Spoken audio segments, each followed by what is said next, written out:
ஆண்டவராகிய இயேசு கிறிஸ்துவின் இன்ப உயிர்த்தெழுந்த நாமத்தினால உங்கள் அன்போடு வாழ்த்தி வரவேற்கிறேன். இந்த அற்புதமான நாளிலே இந்த சுவிசேஷ பயணத்துல உங்களையும் அழைத்து செல்லலாம் என்று இன்று ஆண்டவர் என்னை எப்படியெல்லாம் நினைத்திருக்கிறார் ஆசீர்வதிக்கும்படியாக நான் என்ன செய்ய வேண்டும்?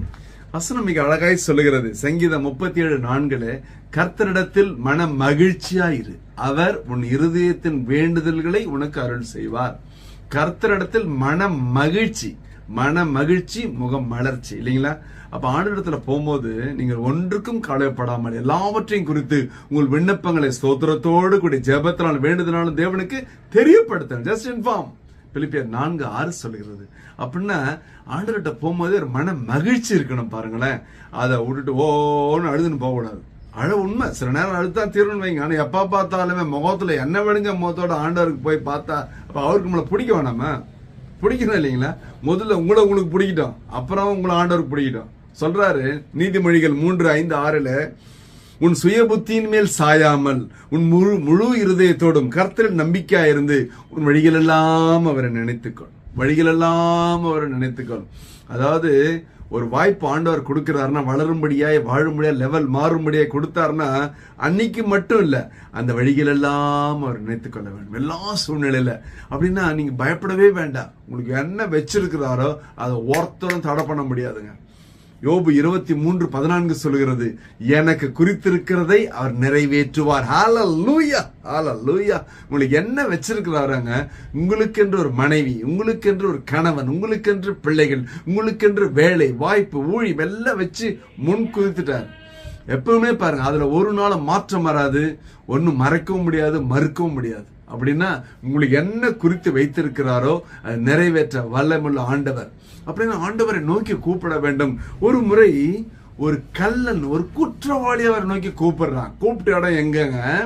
சிலுவையில தொங்கிக் கொண்டிருக்க சூழ்நிலையில ஒரு நபர் ஆண்டவரை நோக்கி, அந்த கள்ளன் லூக்கா 23:42 சிலுவையில் அறப்பட்டிருந்த குற்றவாளியில் ஒருவன் இயேசுவை நோக்கி, ஆண்டவரே நீர் உம்முடைய ராஜ்யத்தில் வரும்போது அடியேன்னு நினைத்தருளும் என்றான்.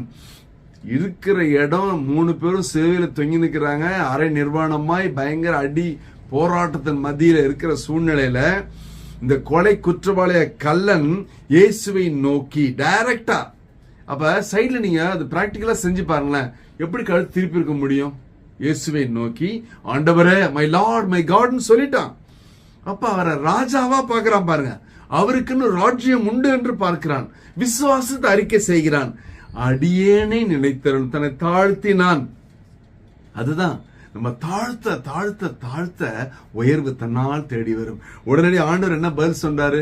2:3-4:3 பாருங்க. 23:43 லூக்கா 23:43 இயேசு அவனை நோக்கி, இன்றைக்கு டுடே நீ என்னுடனே கூட பரதீசில் இருப்பாய் என்று மெய்யாகவே உனக்கு சொல்கிறேன் என்றார். அவர் சொன்னாலே போதுங்க, மெய்யாகவேன்னு சொல்றார். ஒரு கள்ளனுக்கே, ஒரு திருடனுக்கே, அது அரசாங்கத்தால் குற்றச்சாட்டு அவனுக்கே கர்த்தரால் அதை செய்யக்கூடுமானால் ஆண்டவரே நம்பி, ஆண்டவரே சார்ந்து, ஆண்டவருக்காய் வாழ்ந்து கொண்டிருக்கிற உங்களோட வாழ்க்கையில ஒரு அதிசயம் அற்புதம் செய்வது கர்த்தருக்கு லேசான காரியம். ஹல்லேலூயா, ஹல்லேலூயா.